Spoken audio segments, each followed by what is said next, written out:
Hi అండి. ఎవరైతే నిన్న అల్లు అర్జున్ గారు, లేకుంటే మన అల్లు అరవింద్ గారు వాళ్ళ అమ్మగారు చనిపోయారు గదా!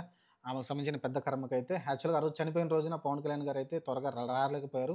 ఆమె ఖననం జరిగిన తర్వాత వచ్చారాయన. ఆ రోజు నైట్ వచ్చారు. ఎందుకంటే ఆ రోజు వైజాగ్‌లో మీటింగ్ ఉండి. కానీ నిన్న ఏదైతే పెద్ద కర్మ ఉందో చాలా ఎర్లీగా వచ్చారు. తన కొడుకుతో పాటు వచ్చారు. అలానే రామ్ చరణ్ గూడా పక్కన కనిపించాడు మనకైతే. వచ్చాడు దగ్గరుండి చాలాసేపు కూర్చున్నాడు. అల్లు అర్జున్, అల్లు అరవింద్ ఇద్దరు గూడా చాలాసేపు మాటామంతి అంటే ఎక్కువసేపు మాట్లాడుకోవడం చూసాం. చూసాను చెప్పాను గదా! ఖచ్చితంగా మెగా ఫ్యామిలీ, హల్లు ఫ్యామిలీ అయితే ఇంకొంచెం దగ్గరగా కలుస్తున్నారు. మంచిగా ముందుకెళ్తున్నారు. ఇది ఒక మంచి పరిణామం. ఎందుకంటే కొంచెం గ్యాప్ వచ్చింది. అల్లు అర్జున్‌కి లేకుంటే రామ్ చరణ్‌కి మధ్య ఏదో చిన్న అంటే అల్లు అర్జున్‌కి అనుకోవచ్చు. అల్లు అర్జున్, పవన్ కళ్యాణ్‌కి ఇష్యూని మెగా ఫ్యామిలీ సీరియస్‌గా తీసుకుంది. చిరంజీవి గారు ఒక్కరే ఎక్కువ వాళ్ళతోటి అప్పుడప్పుడు వెళ్తుండేవారు గానీ, మిగతా ఎవరైతే హీరోలు ఉన్నారో రామ్ చరణ్ గావచ్చు, సాయి ధరమ్ తేజ్, లేకుంటే వరుణ్ తేజ్ గావచ్చు, వీళ్ళందరూ విష్ణు తేజ్ గావచ్చు, వీళ్ళందరూ గూడా కొంచెం దూరంగానే ఉంటూ వచ్చారు. అల్లు అర్జున్‌కి గాని, వాళ్ళ ఫ్యామిలీకి గాని.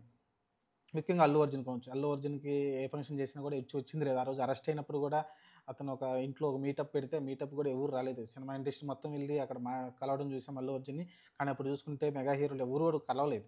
కానీ ఎవరైతే చనిపోయారో అల్లు అరవింద్ గారి అమ్మగారు, అలానే అత్తయ్య గారు అవుతారు. ఎవరికి మన చిరంజీవి గారికి అత్తయ్య గారు అవుతారు. ఆమె చనిపోవడంతోటైతే మళ్ళీ ఫ్యామిలీ అంతా ఒక చోట కలిసారు. రెగ్యులర్‌గా మొన్న ఆహ్ చనిపోయిన రోజు గావచ్చు, ఈరోజు పెద్ద కర్మ రోజు గావచ్చు మంచిగా కనిపించారు. ముందుండి అన్ని దగ్గరుండి చూసుకుంటున్నాడు. చిరంజీవి చూసుకుంటున్నాడు. ఆ రోజు చూసాం మనమంతా. ఆయన దగ్గరుండి అన్నీ చూసుకోవడం కావచ్చు. ఈరోజు పవన్ కళ్యాణ్ వచ్చేసి చాలా సేపు అతన్ని వాళ్ళని పరామర్శించి ఎళ్ళడం గావచ్చు. మంచి పరిణామం చూద్దాం మరి. ప్రస్తుతానికైతే పవన్ కళ్యాణ్ గారు నిన్న మన అల్లు అర్జున్ అలానే రామ్ చరణ్ ఒకే ఫ్రేమ్‌లో కనిపించారు మనం చూసాం.